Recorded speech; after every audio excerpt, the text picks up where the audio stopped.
Ya está. ¿Listo? ¿Ya? Let's go.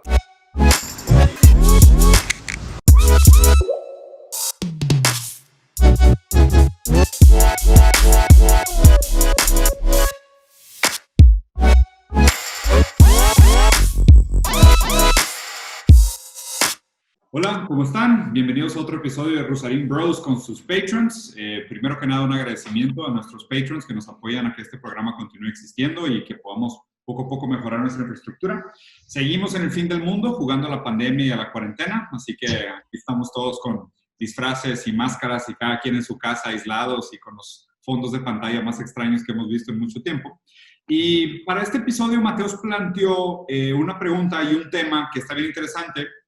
Y la dinámica que vamos a hacer para otros programas es, al principio vamos a estar platicando nosotros sobre el planteamiento del problema, lo que queremos discutir, y después vamos a abrir la conversación para que los demás también puedan participar. Entonces, si quieres, Machi, arráncate. ¿Cuál es el... ¿Qué nos amenaza hoy? No planteé una pregunta como tal. Creo que podemos acercarnos y hacer las preguntas nosotros. Vamos elaborando y también los que están aquí de Patreons que vayan pensando en preguntas. Pero básicamente es un episodio sobre la ética de la tecnología, ¿no? Y específicamente sobre el tema de las computadoras cuánticas, de quantum computers, ¿ok? Ahorita voy a dar un preámbulo de quantum computers, pero básicamente lo que vamos a hablar es sobre quantum supremacy, la supremacía cuántica, que ahorita también les voy a platicar un poquito de qué significa eso, ¿no? Primero, pues paso a paso, ¿no? Quantum computing, las computadoras cuánticas, es un campo, vaya, después de la física clásica de Newton, se empiezan a hacer descubrimientos en la física cuántica, en donde empiezan a chocar las teorías. No necesariamente todas las leyes que plantea Newton funcionan a nivel subatómico, a nivel cuántico. Se empieza a poner extraño. Empiezan a haber muchos efectos diferentes, como el quantum entanglement, que es una complejidad en explicarlo en sí, pero básicamente habla de que existe una cierta conexión de dos partículas que aparentemente no tienen ninguna conexión lejos del espacio. Está la superposición. La superposición quiere decir que dos partículas pueden ocupar una misma posición y tener diferentes estados en un mismo lugar. Son temas que llegan al límite de la mente humana y están bien complicados. Y me acuerdo que en un libro que leí de física cuántica, decían básicamente que la física clásica se puede enseñar muy fácilmente, se puede explicar hasta cierto nivel en secundaria, en prepa, en carrera, a prácticamente cualquier persona, pero la física cuántica no necesariamente. O sea, la física cuántica son brincos realmente abstractos, realmente complejos, que no necesariamente se pueden explicar a cualquier persona. O vaya, requiere mucho trabajo intelectual y esfuerzo para lograr comprender todas esas ideas, ¿no? Esto en el 2020, cuando estamos grabando este video. En el 2400 tal vez va a ser algo muy natural, ¿verdad? Pero bueno, cuando desentierren este video, lo descubro, pues va a ser muy obsoleto, completamente obsoleto. Pero bueno, vamos a pasar un poquito más a qué significa una computadora cuántica. Yo no soy experto de esto para nada, tuve que hacer mucho research, de hecho tomé muchas notas porque no tengo esto memorizado ni lo entiendo al 100%, pero se me hace que es un reto padre que tratemos de investigar un poquito y abarcar territorio nuevo, ¿no? O sea, para que no nos ciclemos también en ciertos temas, que tratemos de abarcar un poquito más, ¿no? Expandamos un poco nuestro campo de conocimiento. Básicamente, ¿qué significa una computadora cuántica? Las computadoras tradicionales funcionan con bits, ¿no? Entonces, los circuitos son hechos con bits y la programación es hecha con bits. Los bits, ¿qué significa? Que puede ser un 1 o un 0. Son sistemas binarios, ¿no? Entonces, tienes un bit, son dos opciones, 1 o 0. Tienes 2 bits, ahí tienes 4 opciones. Puede ser 0, 0, 0, 1, 1, 0 o 1, 1. Entonces, son 4 opciones. Y así por delante. Son 3 bits, ahí tienes 8 opciones. 4 bits son 16, se va multiplicando por 2, ¿ok? ¿Qué es lo que pasa con las computadoras cuánticas? Usan una tecnología que es fundamentalmente diferente a los bits. Se llaman qubits, son quantum bits, ¿ok? Los quantum bits pueden ser unos, pueden ser ceros, pero pueden ser las dos. Pueden ser las dos cosas al mismo tiempo. Es un estado que se llama superposición, ¿ok? ¿Y qué significa esto? Cuando un qubit O sea, un bit tiene 4 estados con 2 bits. Pero ¿qué pasa cuando es un quantum bit? Esos 4 estados también pueden estar en superposición. Y luego, cuando agregas otro qubit, esos 8 estados también pueden ser 8 estados en superposición. Y así se imaginan, 5 qubits, 6 qubits, 7 qubits, 1000 qubits. Entonces, el crecimiento de computación cuántica es exponencialmente más veloz al de las computadoras normales. Entonces, hasta el propio término quantum computers es engañoso porque no funcionan como computadoras, son fundamentalmente diferentes. Todos los celulares, todos los iPads, lo que se imaginen de tecnología con que tiene circuitos, son fundamentalmente hechos de la misma manera, son con bits. Claro, son procesadores cada vez más avanzados, hay supercomputadoras, hay muchas computadoras en serie, pero vaya, todo esto se rige por la premisa inicial, que es un 1 o un 0, ¿verdad? Entonces, el tema es que la teoría de las computadoras cuánticas viene desde los 90, ¿no? Y el planteamiento de la supremacía cuántica es el siguiente. La supremacía cuántica se comprueba cuando, no por teoría, sino que por experimento, hacemos una computadora que haga las computaciones cuánticas y superen a las computadoras clásicas. Básicamente el experimento tiene 3 pasos. Paso número 1 es encontrar un circuito, o sea, agarrar un circuito. Paso número 2, trabajar en este circuito con una computadora cuántica y tomar el tiempo que le tomó. Paso número 3, simular este cálculo en una computadora clásica. Y si el tiempo que tomamos en el paso 2 es más rápido que el tiempo 3, eso es supremacía cuántica. Quise hacer este programa ahorita porque hace unos meses, ya me estaba fijando bien, hace como unos 6 meses, Google anuncia que ya logró supremacía cuántica. Ellos lograron hacer una computadora cuántica. Si la ven en internet, le ponen en Google computadora cuántica, se ve como las primeras computadoras en los años 80 y 90, una cosa enorme, pero hasta... Es como ¿cómo se dice? Como un almacén entero, ¿no? Lleno de procesadores. Sí, exacto. Y las complejidades no son solo el entendimiento teórico o experimental, sino que tiene que estar en una cosa de hierro fundido, casi creo que criogénico, o sea, tiene que ser en temperaturas muy, muy cercanas al cero, ¿no? O sea, no al cero absoluto, sino que al 0 Celsius o negativo. Y vaya, tiene muchas complejidades. Entonces, básicamente el ingeniero de Google, al rato les paso un video que es de Google platicando sobre esto. El procesador se llama Sycamore, con Y, Sycamore Processor, y básicamente lo que hace este procesador es procesa circuitos de 2 a la 53 en paralelo. O sea, trabaja en procesos 2 a la 53 en paralelo. ¿Qué significa esto? Son 100 millones de billones. 100 million billion procesamientos en paralelo, todos trabajando al mismo tiempo, porque hay una diferencia entre en circuito o en paralelo, ¿no? O sea, vaya, perdón, en serie o en paralelo. En serie quiere decir, se procesa A, luego se procesa B, luego se procesa C. En paralelo quiere decir que todos al mismo tiempo. Entonces, es un nivel de capacidad increíble. Y básicamente al final del video, dice el ingeniero de Google, bueno, hicimos este experimento y lo que sucedió cuando tratamos de simularlo en una supercomputadora clásica con las leyes fundamentales de los bits, el cálculo que se hizo en la supercomputadora, claro que el cálculo fue una ecuación matemática súper abstracta, simplemente era un ejercicio, no era una aplicación real. Y la computadora que lo hizo cuántico fue en 3 minutos y una computadora tradicional se tardaría 10,000 años en hacerla. La mejor supercomputadora que tenemos. Ahí nos damos cuenta del gap, del abismal, el brinco abismal que significa esta tecnología, ¿verdad? Claro que IBM, me puse a investigar un poquito más, IBM después lanzó un artículo diciendo que una de sus supercomputadoras hubiera logrado sacar el cálculo en 2-3 días. 2-3 días, ¿no? Pero bueno, ahí tenemos un brinco de 3 minutos a 3 días o 10,000 años.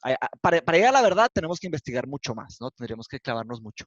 Pero bueno, el campo de la física cuántica se me hace muy fascinante porque es uno de los pocos campos del mundo que los theorists, o sea, los que hacen teorías, básicamente están más atrasados que los experimentalists. Los que hacen experimentos están logrando llegar en un entendimiento más avanzado que los de las teorías, porque la teoría de física cuántica es muy misteriosa, tanto que mucha gente se cuelga de eso y hacen brincos completamente estúpidos o ignorantes que dicen, oye, con física cuántica puedes hacer lo que sea realidad. Están las películas, estas pseudociencias del secreto y, ¿sabes? Esas cosas de que... Y son brincos que en realidad no son, o sea, no puedes brincar de una cosa, de una teoría subatómica, de un experimento que haces un láser, por ejemplo, a tú puedes materializar la realidad con tu mente. O sea, es un brinco completamente ingenuo, ¿no? Pero vaya, a lo que quiero traer aquí, que estaría padre platicar, sería la ética detrás de todo esto. O sea, ¿cuáles son las implicaciones de un mundo en donde existen estas computadoras, ¿verdad? Porque rápidamente al pasar a la aplicación, pues decimos, oye, o sea, ¿cómo podemos emitir un juicio de valor de lo que está correcto y lo que está incorrecto? Al final del video de Google, que les voy a pasar, la ingeniera de Google dice, y ahí es donde se me hace súper ingenuo, hasta de parte de Google, ¿no? Dice la ingeniera, bueno, ya logramos esta tecnología y no sabemos para qué se va a usar. Básicamente dice de que no tenemos ninguna aplicación real todavía. Dice, pero vamos a darle esta herramienta a los scientists, a los científicos, y ellos van a decirnos más o menos para qué se va a usar. Y luego su última frase es, básicamente, dijo, y nosotros los seres humanos somos muy buenos para hacer esto. Y ahí es donde me quedé pensando, ¿realmente somos buenos para aplicar tecnología, sabes? Y ahí es donde quiero abrir el debate, ya digo, no solo debate, quiero abrir la opinión. O sea, si alguien quiere opinar un comentario, adelante, ¿no? De mis notas, básicamente dije todo. Sí. Mateus, seguimos caminando en un cuarto oscuro, ¿no? Como humanidad. Espera. Vamos a hacer primero una media hora de una plática entre nosotros, Diego y yo, y luego vamos a abrir allá a platicar todos, ¿ok? Pues sí. Si quieres, ábrelo, Macho, no pasa nada. ¿A qué te refieres con seguimos caminando en un cuarto de oscuridad? Bueno. Que vamos improvisando sobre el camino respecto a muchas tecnologías y algunos otros obviamente van a utilizarlas para su propio beneficio. Pero imagínate predecir ciertas acciones. Si Google tiene esa capacidad de predecir ciertas acciones, ¿cuánto poder tienen? Creo que es como uno de los ángulos interesantes a cuestionar. Pero yo creo que como humanidad muchas veces vamos como nada más improvisando respecto a los problemas que se van presentando. Ya entraríamos en el tema determinista contra otra situación. Pero bueno, esa es más o menos como mi idea respecto a eso. ¿Cómo ves, Diego? Suena que aquí, o sea, ya entendí por qué está tan de moda ahorita las discusiones de ontología orientada al objeto. O sea, suena como si, y creo que lo hemos platicado otras veces, Machis, esta noción de, a fin de cuentas, lo que nos queda es darle sentido a la narrativa de lo que sucede después del mundo físico. O sea, casi creo en retrospectiva como si viéramos la historia y el avance de la ciencia y la historia, que había como un gap entre el conocimiento práctico o el mundo material y el conocimiento teórico, que es la racionalización del mundo práctico, ¿no? Y obviamente, digo, pues aquí entiendo también el por qué los científicos experimentales acaban siendo más veloces que los analíticos o que los teóricos. Que los teóricos. Porque, o sea, la propia naturaleza de la tecnología, como tiene un avance tan veloz, a lo mejor ya supera inclusive nuestra capacidad de racionalizar el avance que se nos está presentando.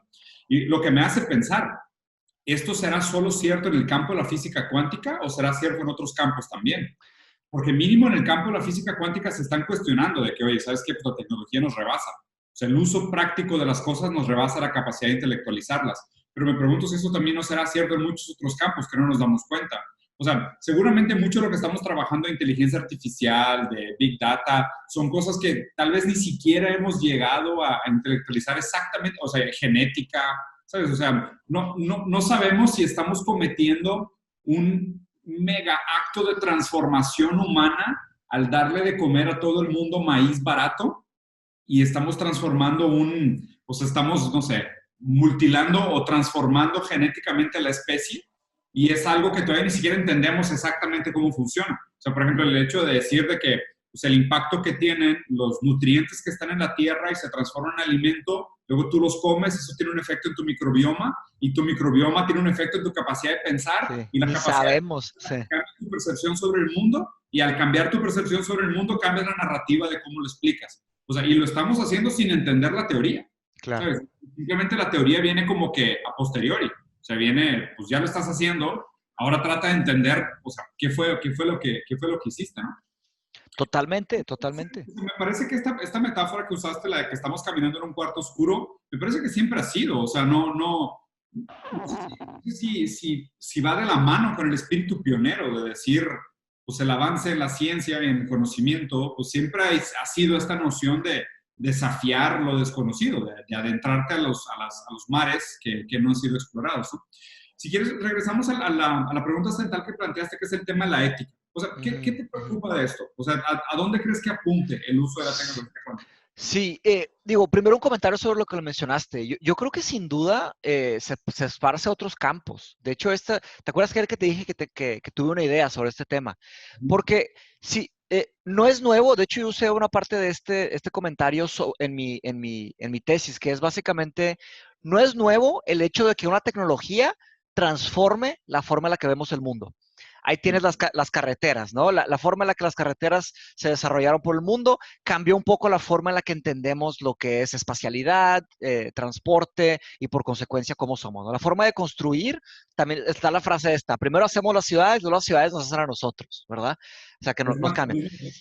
Y luego está la forma del carrito, el supermercado. Cada quien entra al supermercado con su carrito. Agarras cosas y las metes a tu carrito. Esto tiene que ver con el individualismo, ¿no? Es un concepto ontológico del ser. Entonces, cada quien tiene un individuo, un carrito, ¿sabes? Todo ese tema. Y básicamente, creo que esto también no es una excepción de la regla. Sin duda, yo creo que todas las tecnologías tienen una afectación. Lo que te quería plantear era, ¿te acuerdas de la película de Arrival? Sí. Ok. Y aquí Voy a volver a ver. está increíble esa película. Y ahí te va mi idea. La forma en la que, ya voy a quemar la película, los que no quieran quemarse, píquenle pausa, pero ya vale madre. Vale la pena volver a verlo, neta. Sí, o no. sea, en YouTube pueden skipear, pero si no lo han visto aquí en el Patreon, ni modo. Sí, yo ya la vi 3 veces, está increíble esa movie. Básicamente, la premisa central de la película es que cuando aprendemos un lenguaje, aprendemos a pensar como esas personas que hicieron el lenguaje, ¿no? Entonces, ¿qué se me está despertando? O sea, la idea que se despertó es, ahora que estamos entendiendo el lenguaje de la física cuántica, que es unos, ceros y las dos cosas, si te fijas, tiene que ver con no quiero decir posmodernismo, pero con muchos conceptos atribuidos a lo que algunos le llaman posmodernismo, ¿verdad? Pues, por ejemplo, el tema de la posverdad. O sea, que hay dos verdades suficientes, o sea, igualmente fuertes para un mismo argumento, ¿ok? O, por ejemplo, el tema hay temas más controversiales, pero el tema de la fluidez de género, el tema de que todos quieren ser de todo, que todos pueden ser todo, ¿sabes? O sea, y podemos entender, a la hora de la física cuántica, vemos en un nivel fundamental que existe tal cosa, existe 1, 0 y existen las dos cosas. Y ahí se mete a la forma en la que entendemos la realidad. ¿Me explico? Entonces, sin duda está pasando hacia muchos campos. Esos avances en tecnología cuántica. Ahora, la tecnología cuántica se ve como algo nuevo, de alguna forma, pero la teoría cuántica, las ecuaciones cuánticas, sin entenderlas, ya las usamos desde hace mucho. De hecho, ese era un gran problema que Albert Einstein tenía con Niels Bohr, porque Niels Bohr estaba enfocado en que las ecuaciones funcionaban. Entonces, vamos a hacer tecnología, vamos a usar las ecuaciones. Y Albert Einstein decía, espérate, vamos a entender de qué se trata esto. O sea, Albert Einstein se levantaba en las noches diciendo, ¿qué fregado significa todo esto de la física cuántica? Porque a Albert Einstein le tocó... ¿El chiste de Niels Bohr sobre eso? Sí, sobre lo del gato de... no, sobre lo del el pórtico. Sí, cuéntalo. O sea, Niels Bohr es el que decía, o sea, vamos a aplicarlas, aunque no entendamos exactamente cómo O sea, no entendemos exactamente cómo, pero pues funcionan en la práctica. Y Einstein decía, no, hay que entenderlas primero, ¿no? Y aquí el chiste es que Niels Bohr, cuando se retira, se va a vivir en una casita en las montañas, y un día un científico amigo de él lo va a visitar y tiene colgado una calavera de un animal en la puerta. Y le dice que, güey, pero es un científico, ¿por qué tienes esto colgado aquí? No, es que los locales dicen que esto espanta a los malos espíritus. Pero tú, o sea, un teorista de que físico científico, o sea, ¿cómo crees en eso? Dice, no, es que no hay problema. Dicen que funciona aunque no creas en ello. Sí. ¿Te fijas? Es esto, ¿sí? El universo o la física no necesitan ni de tu entendimiento ni de tu creencia para funcionar. Exactamente. Y te fijas también en la responsabilidad y en el peligro de eso. Pero a ver, o sea, y justo qué bueno que mencionaste la película Arrival. ¿La vieron todos? O sea, ¿saben qué película es? ¿O de plano nadie la vio? Ya quemamos una parte. O sea. Ni modo. Yo sí la vi. Una maravilla. Sí.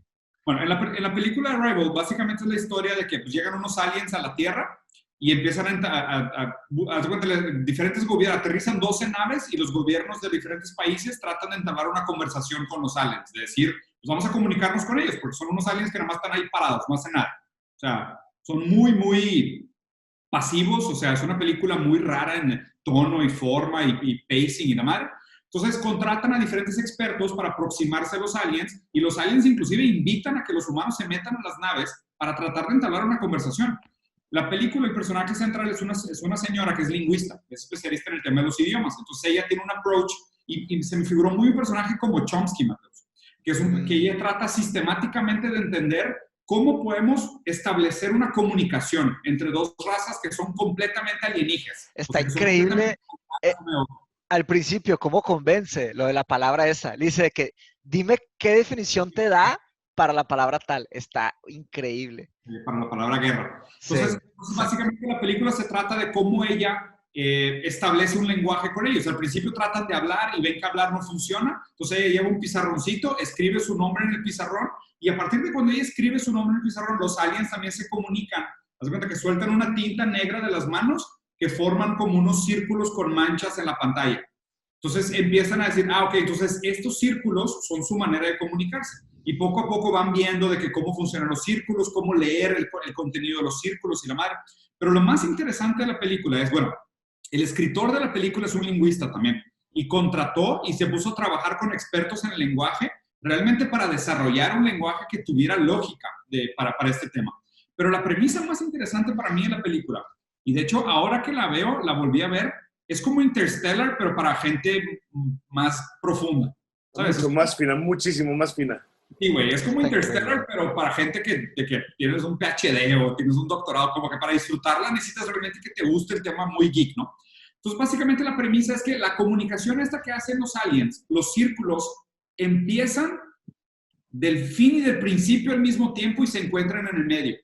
¿Ok? O sea, la escritura es como si, cuando tú estás escribiendo una frase, tú empiezas del principio y terminas. De un lado al otro. Sí. Los aliens no, los aliens escriben del principio y fin hacia el medio. O sea, haz cuenta, ellos escriben en estos círculos que es como si te trataran de decir una frase, pero empiezan por el final y al principio al mismo tiempo y te comunican una idea completa, ¿no? Después, durante la película te das cuenta que los aliens vinieron aquí a entregar esa tecnología a la Tierra, a hacer ese regalo como Prometeo, de decir, yo les vengo a traer este regalo. Nosotros, dentro de 3,000 años, vamos a necesitar su ayuda. Entonces, ahorita nosotros venimos a darles este regalo como en muestra de preagradecimiento para que ustedes nos ayuden dentro de 3,000 años cuando nosotros usemos el apoyo de la humanidad. ¿Okay? El regalo que le dan a la humanidad, y se lo dan a una personaje en específico, es el lenguaje. ¿Okay? Lo interesante es que a partir de cuando ella entra en el lenguaje de ellos, o sea, en el momento que ella está inserida en el lenguaje de ellos, y de nuevo, es justo como dijo Mateus, es una premisa rara en decir, cuando tú aprendes otro idioma, algo se modifica físicamente en tu cerebro. O sea, la manera como tú entiendes el mundo cambia. O sea, por ejemplo, tú nunca hubieras sido capaz de percibir la existencia de los electrones a través de la fenomenología. O sea, alguien te tuvo que explicar lo que es, por ejemplo, el aire. Porque pues, el aire no se puede fácilmente percibir. Pero a partir del momento que alguien te explica lo que es el aire, tú le das un lugar semiótico y aunque sea imaginario al aire. ¿Okay? Entonces en esta película le dan a esta chava, al personaje principal, el regalo del lenguaje. Pero el lenguaje de ellos empieza en el futuro y empieza en el pasado y termina en el presente.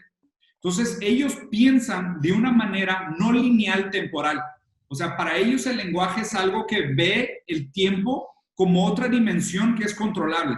Entonces te das cuenta que ella, toda la película, en los brincos que tenía de flashbacks y pensando en el pasado y diferentes cosas de sus momentos, realmente eran como otra conciencia temporal vinculada a este lenguaje que le dieron. ¿Okay? Lo más interesante para mí de esta película es que ella tiene una hija que tiene una enfermedad muy rara y se muere a los 12 años. ¿Okay?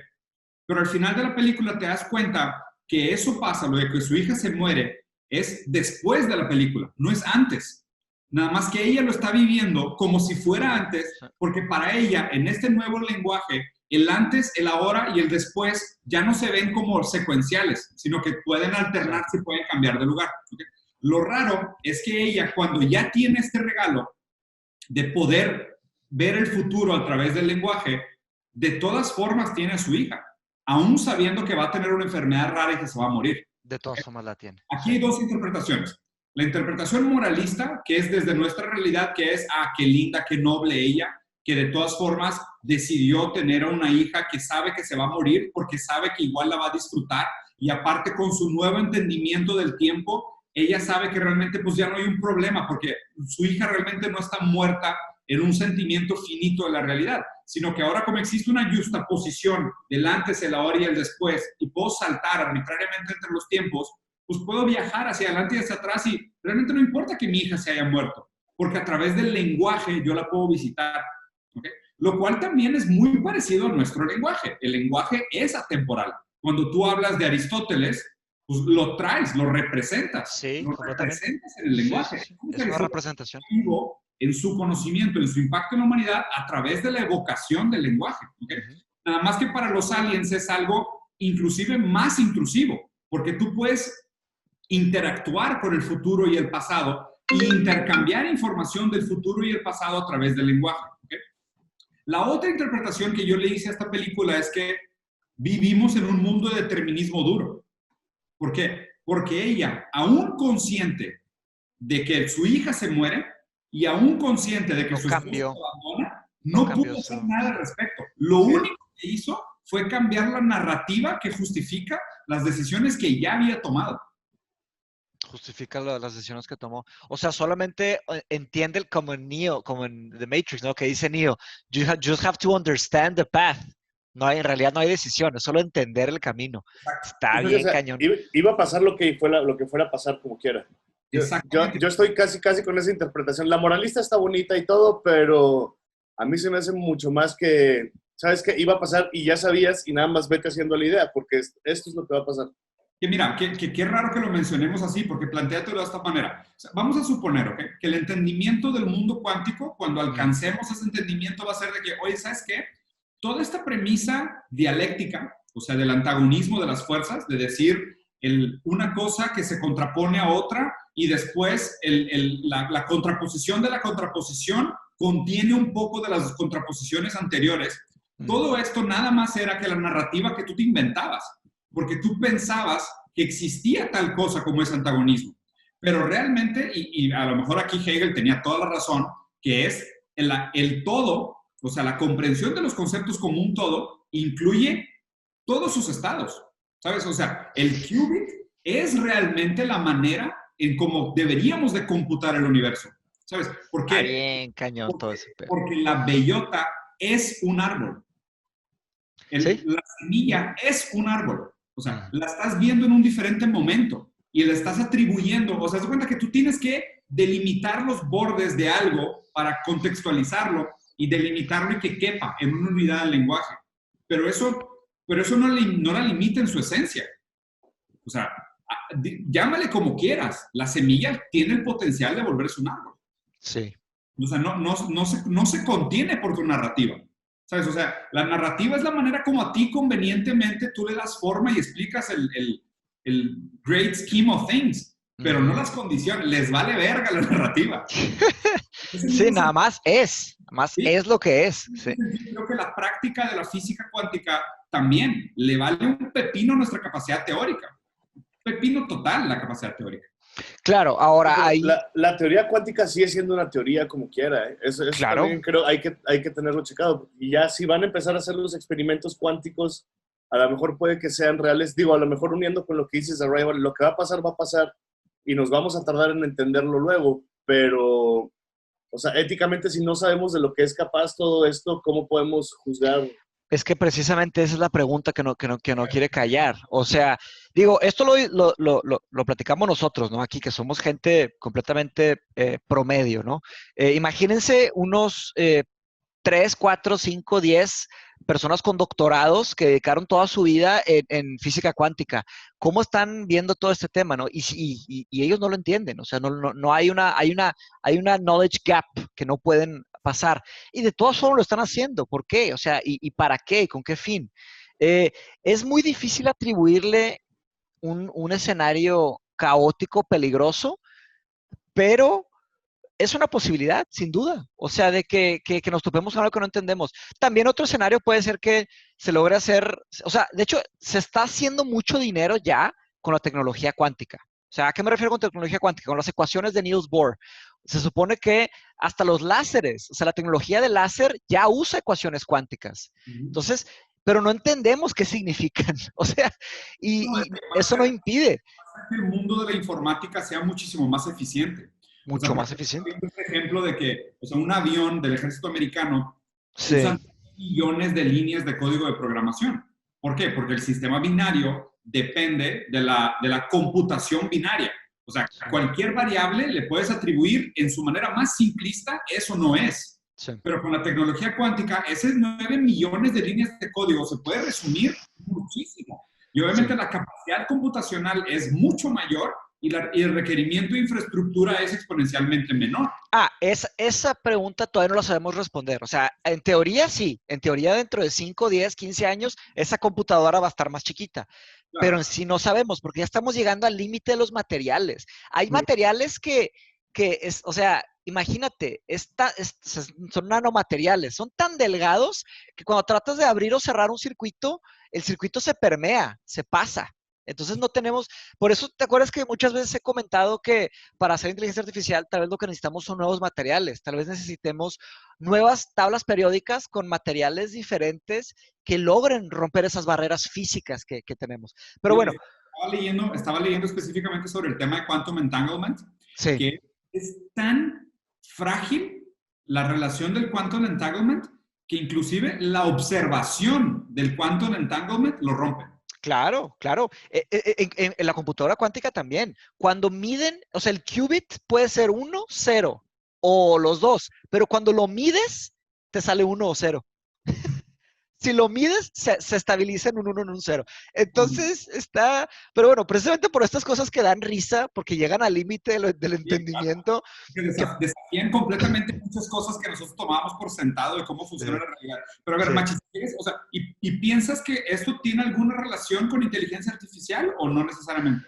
Ahí es donde está complicado, porque mira, tendríamos que hacer muchos brincos que no tenemos, que gaps, ¿no? Porque mira, lo que siempre hemos dicho del debate de inteligencia artificial es que cuando las personas dicen inteligencia artificial, no saben exactamente a qué se refieren. Se pueden referir a machine learning, a deep learning, a strong AI o a general AI, ¿verdad? General AI es una máquina o cosa que piensa como una persona, como uno de nosotros, ¿no? ¿Qué significa eso? Que tiene intencionalidad, que tiene sistemas analógicos. Intencionalidad es lo más importante, porque el gran miedo de inteligencia artificial es que nos van a dominar, ¿no? Entonces, ¿qué sucede? El debate ahí tiene un poco que ver con cómo funciona un sistema de una persona, o cómo funciona una persona, no quiero usar la palabra sistema porque es tendenciosa, y cómo funciona una computadora. Y luego, cómo funciona una computadora cuántica. La computadora cuántica no es exactamente cómo funciona una persona. ¿ok? Pero no estoy diciendo que no exista tecnología cuántica dentro de nosotros. Tal vez el microbioma y esa combinación, esa sinfonía, llamémosle, ese océano sinfónico del microbioma que está dentro de nosotros, tal vez hay algo de tecnología cuántica ahí, o reacciones químicas cuánticas que ni siquiera entendemos. Entonces, pero imagínate, son millones o billones o trillones de reacciones químicas cuánticas a lo largo de 5 minutos. Imagínate de 5 años o 50 años.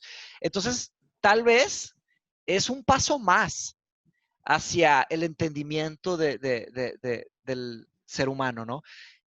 No sé si al entender los conceptos cuánticos y al manejar suficientemente bien la tecnología de los procesadores cuánticos, se logre hacer a una persona. Necesitamos mucho más jale. Tal vez necesitamos 7, 8 o 9 brincos más para lograr simular o emular o forjar o construir o diseñar un estómago que esté conectado a una mente, que esté conectado a un subconsciente, que esté conectado a los sueños, a los ojos. Vale la pena abrirlo a debate. Sí. También vayan poniendo ahí en el chat quién quiere comentar algo para que Sí. vaya quitando el mute. Ya hay unas cuantas preguntas. Sí. O sea, imagínate, en el momento que podamos explicar lo que está sucediendo en la práctica, en el tema de la física cuántica, y es que lleguemos a la conclusión de que en lugar de como habíamos pensado, que algo es o no es, que tengamos que cambiar nuestra noción del mundo y tengamos que entender que algo es, no es, o es y no es al mismo tiempo. Eso, pues ahí está, es lo que dije ahorita de lo de non-binary. ¿Qué significa fluid non-binary? ¿Qué significa, sabes? Más allá del tema de los géneros, porque, o sea, que si quisieras verlo desde eso es un campo. Eso es un campo. Tiene un componente social, tiene un componente histórico, tiene un componente psicológico, que aún así, que a lo mejor, inclusive yo creo que como escalera, podríamos entender más fácilmente por qué esta gente tiene esta inconformidad con el pensamiento binario, lo cual, perfecto. Pero creo que es más como que se tiene que ir dando. Pero más bien, imagínate lo difícil que es ese cambio de paradigma, porque a fin de cuentas, ¡claro! El lenguaje sigue siendo una estructuración de convey message. Entonces, o sea, funciona porque te digo, oye, es de día, pero si de repente todo el pensamiento de la conciencia ahora es cuántico, cuando dices día, puede ser no noche, o puede ser día, no noche, noche. Sí, y aquí va el último, comunicarlo. Y aquí va mi último brinco, que también está más tripeado y más loco todavía, que ahí podemos entender el tiempo y tal vez van a poder construir máquinas del tiempo. Justamente yo en mi research... Hashtag dark. Ahora, mi salto también va a estar casi cuántico, porque, o sea, como de 0 a 100. Dale. Pero en lo que yo estaba investigando llegué Pero cuando editemos este video, pon un counter cada vez que digamos cuántico, que diga ¡tic! Y cambie que 3. Cuántico. ¿No?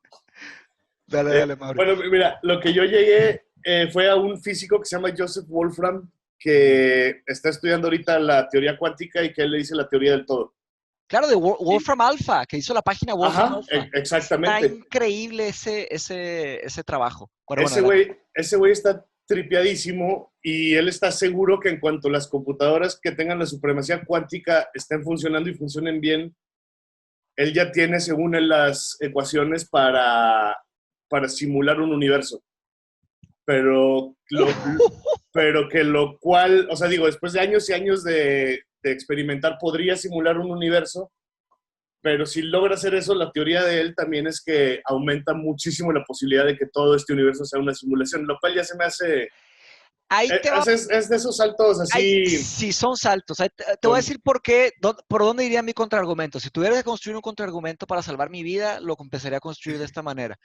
Sería básicamente cómo este señor Wolfram tiene autoridad para hacer ecuaciones que entienden la complejidad de los trillones de partículas que están alrededor de un cuerpo humano, incluyendo partículas que no son humanas. O sea, ¿cómo puedes simular a ese nivel de detalle, sabes? Tal vez tiene una buena respuesta para mi contraargumento, pero bueno, o sea, porque... Supuestamente, o sea, la desvalidación del simulacrum theory es la capacidad computacional, ¿no? La desvalidación de la quantum theory, de la simulation hypothesis, es básicamente, fue hecha por unos físicos teóricos australianos que dijeron que para poder simular tal cosa, hasta con procesadores cuánticos, necesitaríamos una computadora del tamaño del universo. Con computadores cuánticos. Sí. Claro. Necesitaríamos una computadora del tamaño del universo para simular 10 Sí, y aquí partículas. Que es Ajá. en el momento que entendamos la teoría cuántica, inclusive Sí. el disco cuántico sería cuántico nuevamente y ahí es como que ya tendríamos la capacidad de computar. Sí, digo, could be, ¿eh? O sea, pero te soy sincero, estoy leyendo a Jean de Baudrillard, que es el de... De Baudrillard. Simulation and Simulacra, sí. Ayer lo empecé a leer, me aventé ya de que 2 capítulos y estoy de que leyendo artículos y así. Y no estamos muy lejos. O sea, aún bajo los estándares reales, ya se podría decir que nuestra percepción de la realidad tiene mucho de simulacro. O sea, y creo que tiene que ver también con lo que platicamos de esta idea de la cueva platónica mediática.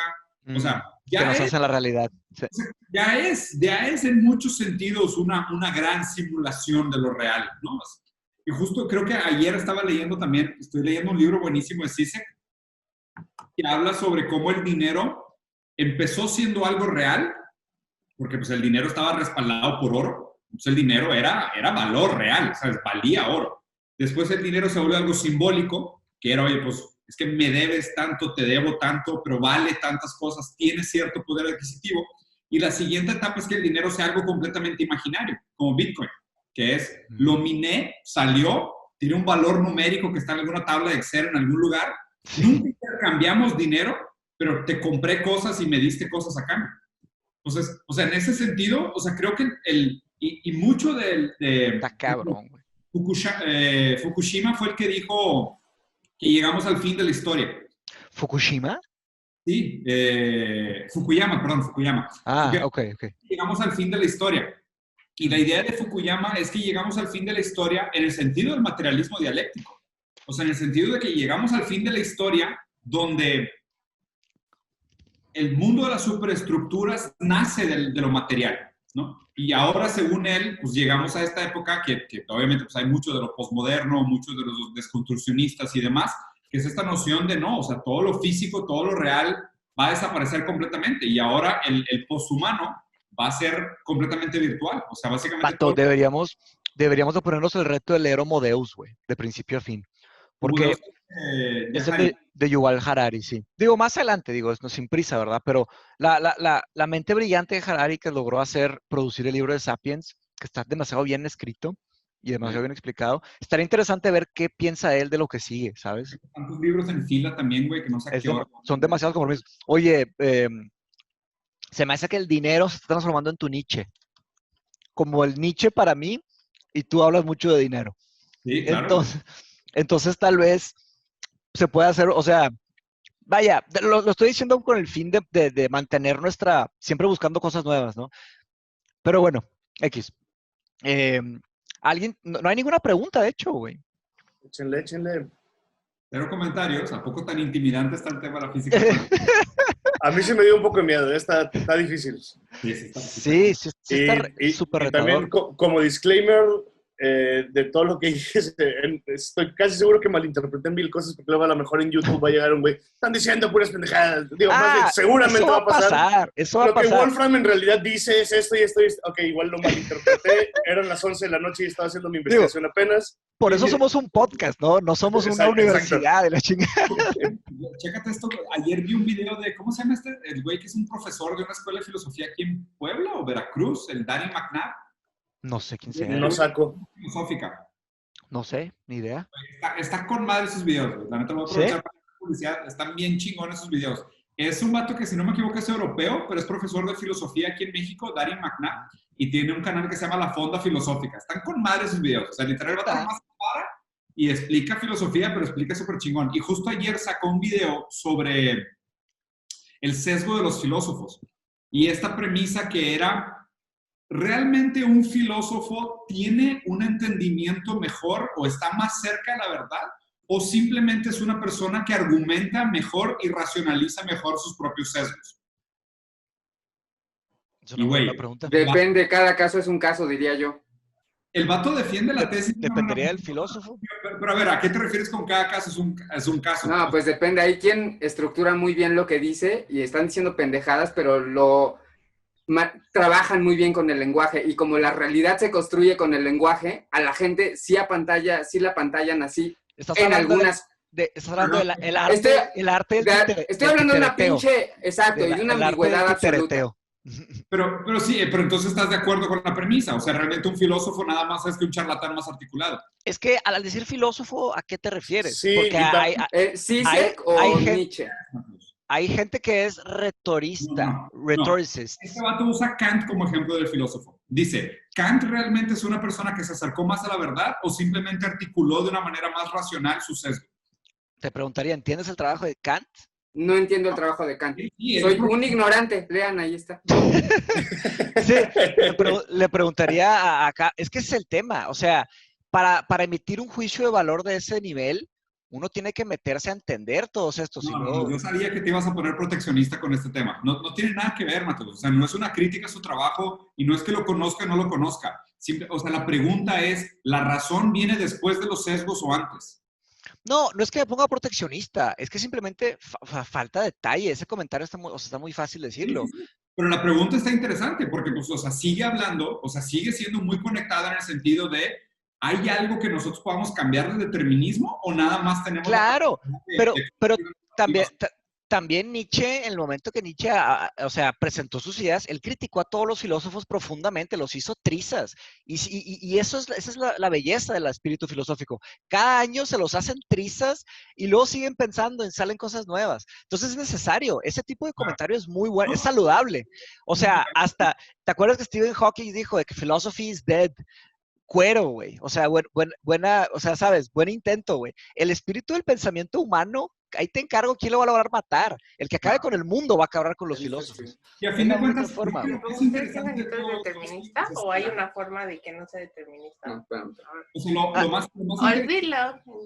¿Ustedes creen que el mundo es determinista? Yo creo que sí. Entonces tienes que ver, Debs. Parece un pinche comercial barato, pero justamente hablando de la teoría cuántica y tienen este hilo conductor que tiene que ver con el determinismo. No digo más, ¿para qué? Sí. No, está bien. Diego, ¿por qué crees que es determinista el mundo? Porque me parece que me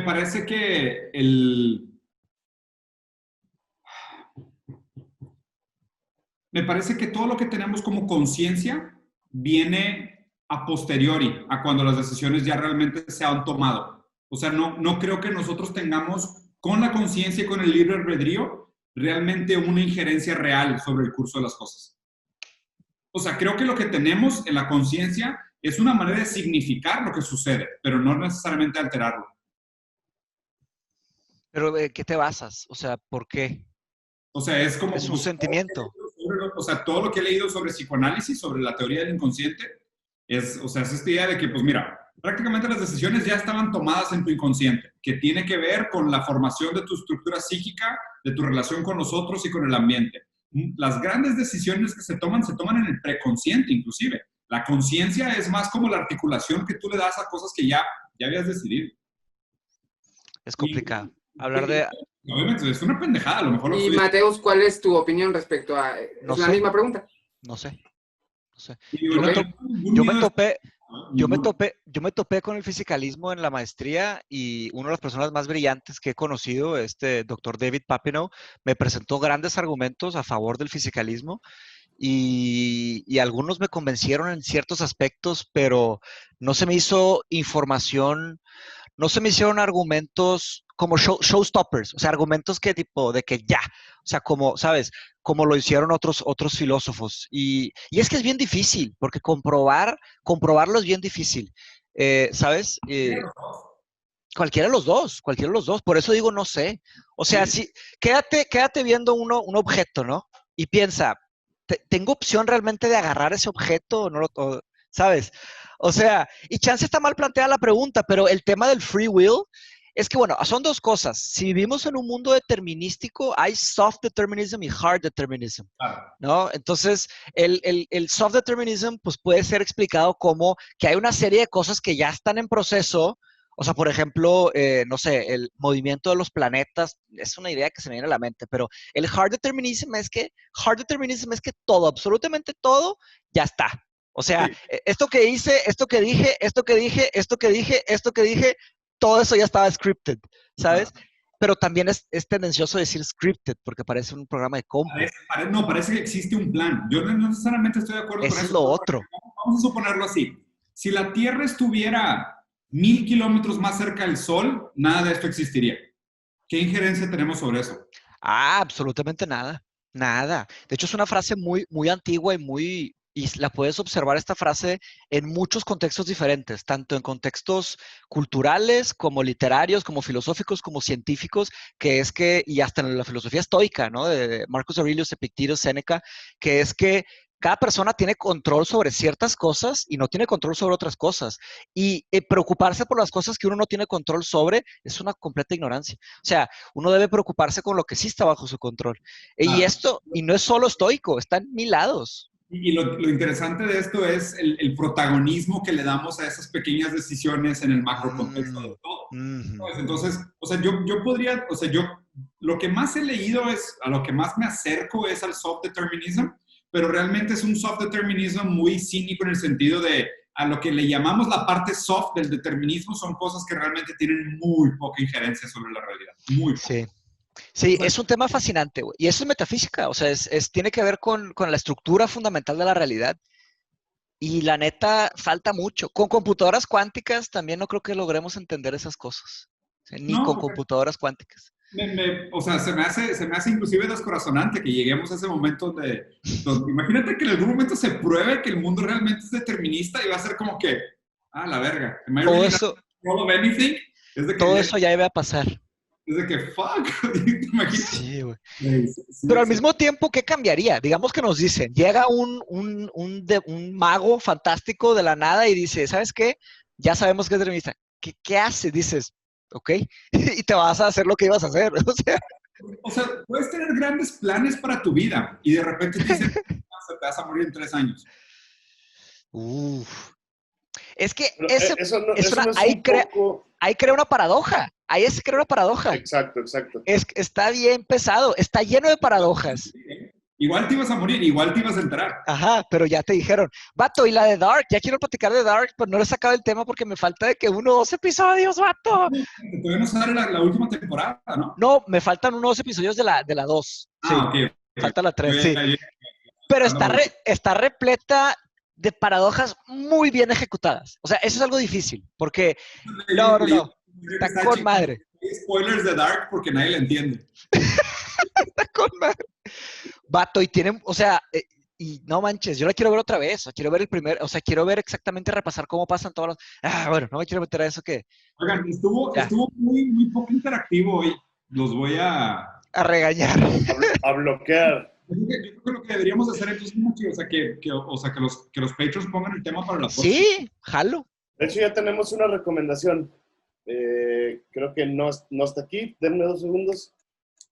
Pero sí, ya habían hecho una. Les envié una liga acerca de Lil Miquela, que es un influencer digital, por así decirlo, y simplificarlo. David no puede porque David estaría castigado en el trabajo. Karina, es un tema que reta mucho la cognición. Sí, son cosas bien ambiguas. Sí. Güey, nos recomendó Devs y nos va a recomendar a seguir a Miquela. Diego, un metacomentario. Oye, Diego, espérate, Diego me está malinterpretando. Observarlo como fenómeno cultural. No. Recomendaste una influencer digital. Recomiendo que lo vean como método de observación. ¿Qué tan ignorante eres? ¿Qué tan ignorante eres? La pregunta. Todavía no llego ahí. Tampoco, igual que tú, Mateos, no llego ahí, de verdad. Te lo digo con honestidad, ¿eh? No estoy haciéndome el chistoso ni nada. Claro. Iba a hacer un metacomentario sobre nuestro podcast. Ahora sí llevamos más que 1 año, ¿no? Sí. Ni idea, no sé. Bueno, el tiempo es relativo. Llevamos lo que llevemos, whatever. No sé ni cómo plantearlo porque no hay lenguaje para explicar eso, pero bueno. Bueno, el metacomentario es que te fijaste cómo yo empecé a hablar tanto de Nietzsche que empezaron a llegar comentarios y empecé a dejar de hablar de Nietzsche. Y ahora tú empezaste a hablar de política, economía y dinero. Y de cierta manera, pues digo, por lo menos de mi lado, has visto algo de resistencia de que dejemos de... Entonces, ahí hay un cierto...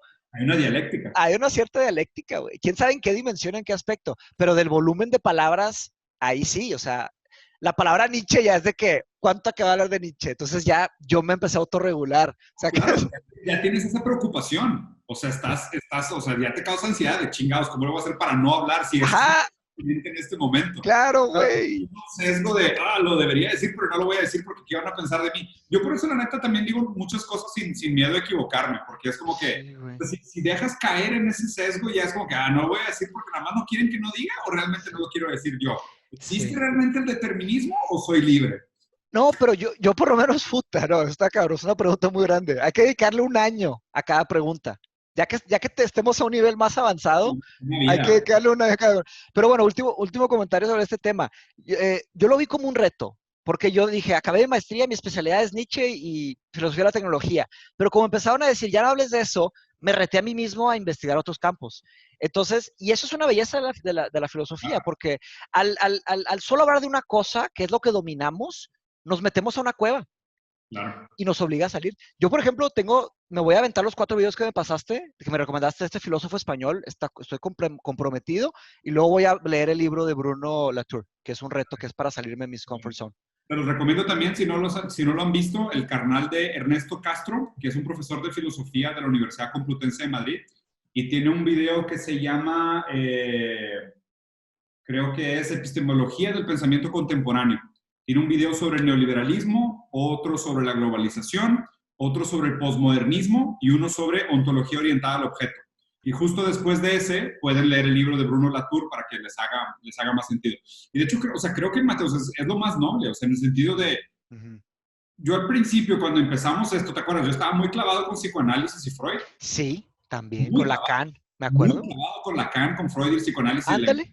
Y después me cambié y empecé a leer política y economía. Ahorita estoy muy clavado con política y economía. Y se vale, güey, se vale, no, o sea... Quiero también pasar esto, o sea, simplemente es como que, pues después espero clavarme con otro tema y aprender de que, oye, habían cosas que el psicoanálisis no explicaba. Sí. Habían cosas que no entendía porque no entendía materialismo dialéctico. Y ahora me estoy dando cuenta que inclusive el materialismo dialéctico también tiene sus límites. Claro. O sea, esta idea de, o sea, que es lo que dijo Fukuyama, o sea, ya llegamos al fin del mundo, de la historia, y ahora voy a tener que empezar a leer a Baudrillard, a Deleuze, a Guattari.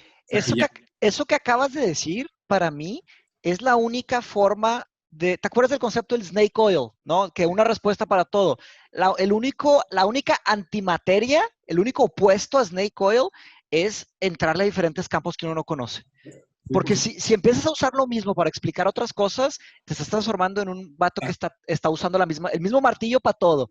Tienes que ver el video de Danny McNabb sobre el tema del dogmatismo. O sea, él habla de la filosofía como un dogmatismo porque muchos filósofos se vuelven filósofos de una filosofía. ¿Sabes? O sea, es como que me autodefino como nietzscheano. Entonces quiere decir, uso de Nietzsche para explicarlo todo. Ahí en mi defensa, yo no soy filósofo analítico y tampoco soy filósofo continental. Digo, en mi defensa. Pero él lo que la crítica que lanza inclusive es a la academia. Que dice, claro, mucha gente que se vuelve experto en un campo del pensamiento trata de explicar el mundo con un pensamiento. Ahí sí me suscribo a esa idea. Sí. El dogmatismo. O sea, el dogmatismo es cuando tú dices, no, güey, la economía lo explica todo. No, el psicoanálisis lo explica todo. No, la dialéctica hegeliana lo explica todo. Claro. No, son dogmatismos. O como Stephen Hawking, de que... La respuesta más hermosa, güey, y se la aventó al final, dijo, por eso tenemos que regresar a Sócrates. Y ve, regresar a Sócrates. Sí. La filosofía es hacer las preguntas correctas. Vato, pues acabo de dar la clase de Marcus Aurelius y hablé sobre las escuelas que Sócrates generó 3 grandes escuelas. El epicureanismo, que ahorita se llama hedonismo, el escepticismo, que yo no sé sobre, que no sé nada, entonces no es imposible saber, y el estoicismo, ¿verdad? Pero claro, esas herencias vienen del pensamiento socrático, la tradición socrática, que es de que yo solo sé, no sé nada. Y aquí está nuestro compadre, un ignorante, representando al gran Sócrates. Pero muy bien. El espíritu del escepticismo es necesario y no se puede morir. Sí. ¿Verdad? Pero bueno, vamos a cortarle por aquí. Muchas gracias por el episodio, muchas gracias por el programa. Para la próxima vamos a plantear un tema para que sea un poquito más de debate. Espero les haya gustado y nos vemos. De hecho, voy a decir, ya para no cortar la inspiración, sí nos habían propuesto uno, ya me acordé, pero me comentaba Sergio, que no vino hoy, que le gustaría algo como de la inseguridad en México, cómo llegamos aquí. Le dije que la verdad para eso tendríamos que traer 1 o 2 invitados aparte de, o sea, probablemente Andrés. Sí, cabrón, seguro. Esa es una vez para ese tema. Exactamente. Entonces, pero como necesitamos más la inseguridad en México, ¿cómo empezó y cómo llegamos aquí? Sí, de acuerdo. Pero como necesitamos más coordinación, le dije, ¿sabes qué? Espérame tantito para ese. Sí. Pero como quiera, en el Patreon, la verdad es que yo lo checo como unas 3 veces a la semana. No lo checo todos los días para que tengan en conciencia eso, pero mándenme los mensajes y sí los checo durante la semana y vamos haciendo, no sé si un poll o algo así para ver qué tema sigue. Sí, exacto. Sí. Perfecto. Bien, nos vemos. Muchas gracias por participar. Raza. Adiós. Gracias. Cuídense. Nos vemos. Bye bye.